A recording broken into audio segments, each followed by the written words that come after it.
all I knew about that girl, she's a 5-time world boxing champion. She had not done MMA yet. And everybody at Uriah's gym, they'd seen her fight at Tachi because that's where a lot of our guys go and fight. And Chad, Mendez, Joseph Benavides, you know, they're like, yeah, we've seen her fight. She's pretty good. And, you know, Uriah said she's a phenomenal athlete. And Tanya just kept saying, no, you're going to take her down and you're going to win. And I was like, but I have no clue. She could have been training MMA for a few years for all I know. I have no clue what to expect.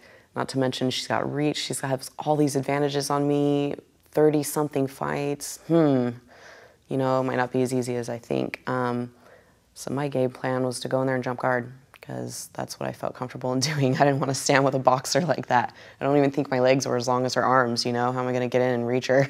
It did build my confidence quite a bit. Everybody from the gym was there. Everybody that doubted me, they had a complete new respect for me. Which is great coming from a huge gym. It's Uriah's gym. Uriah was watching. Chad was watching. Joseph Benavides was one of my cornermen. And they were like, that was absolutely perfect, you know, and they're wrestlers. They come from the background being ground game. And they're like, good job, you know, like the people that are the stand-up, you know, they don't give enough respect to the grapplers, etc. And you just proved them wrong. Everybody thought I was going to lose that fight. I think, you know, Strikeforce is kind of on a platform where there's a little bit more attention drawn to them. They're a huge promotion. I think everybody's going to get a little bit of press, whereas the smaller ones, they focus on their girl. And if you're not their girl, you're SOL. And as for Strikeforce, you know, they're big enough where there's enough room for everybody to get a little bit of play. I would be so excited to work with them. So as far as I know, I mean, that's like the epitome of women's MMA right now. The fact that they're allowing them to now fight 5-minute rounds, you know, and be able to utilize all the tools, because we train the same as the men, you know. We might not have as much muscle, maybe not so much power in our punches compared to a man our size. However, it's equal when it comes to the other women we're up against, unless, of course, it's Cyborg. She's completely off the charts. As a woman in mixed martial arts, I find that's a little bit more challenging as opposed to my counterparts. A lot of the guys that I work with in the gym, you know, they live, eat, and breathe that gym. I try and do it as much as I can. However, I have 2 little boys that I also have to take care of. It can be hard sometimes being able to capitalize on opportunities that I get to travel, etc., due to the fact that I have children and that I'm in a place where I just moved and I don't have so much family. So I do have to make some sacrifices, and I know that sometimes it takes a hit on my career and being able to advance because I can't travel so freely. I have to plan everything out.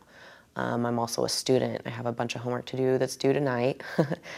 So that's pretty much my other job, but you know, I'm in the gym as much as I possibly can be, working out like 3 times a day pretty much. So sometimes it can get expensive, doing my strength and conditioning, my supplements, everything else.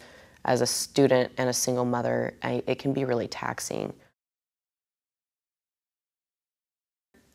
Sponsorship has been really hit and miss for me. I'm not signed with a specific promotion where I can say, you know, this is when I'm fighting next. I never really know. And I'm not really so good at contacting people on my own and, you know, doing that whole talk, that spiel. I'm a fighter. I think I'd be a very good businesswoman, but at the same time, sometimes I just don't have the time nor the patience to sit there and sell myself. It's really hard for me, however, and I don't have a manager, but just networking on the internet and whatnot, just Facebook alone, other people have gone out of their way to contact me to sponsor me and help me out, but it's still, you know, it's pretty few and far between, or, you know, they only have so much money, and unless you're on TV or signed with somebody like, say, Strikeforce, they can only give you so much. You know, the sponsorships that I do have, people have gone out of their way to contact me. I honestly haven't been able to go out there because they're like, well, when's your next fight and who are you signed with? And I don't have anything to tell them. You know, and so they're like, well, then you must not be that good. And that's kind of a bummer because there's a lot of really good girls out there that haven't been picked up yet. Yeah, and I feel that I am one of them. And I, you know, in the back of my mind, I'm like, you know what, it's okay. I've gone without for a long time. I've always struggled as a single mother. This is nothing. Fighting is the easy part, and I just think to myself, you'll regret it later. You know, every time I taste a little bit of rejection, I just turn the other cheek and I smile because I've already established it within myself and within my gym that has, a lot of really good fighters that I'm here to stay and I'm only getting better. And I think maybe the fact that I didn't get to participate in sports when I was younger and I was always so good at them, but we were too poor to be involved, it just makes me even more competitive. And the drive, anytime I taste a little bit of rejection from sponsors or whatever, I just work that much more harder because I know, like, every time anybody turns me down later, even if it was a promotion that didn't want to put me on their card, later I've gotten on another card and they're like, wow, we heard you did really good and this, that, and the other. And I'm like, how does crow taste?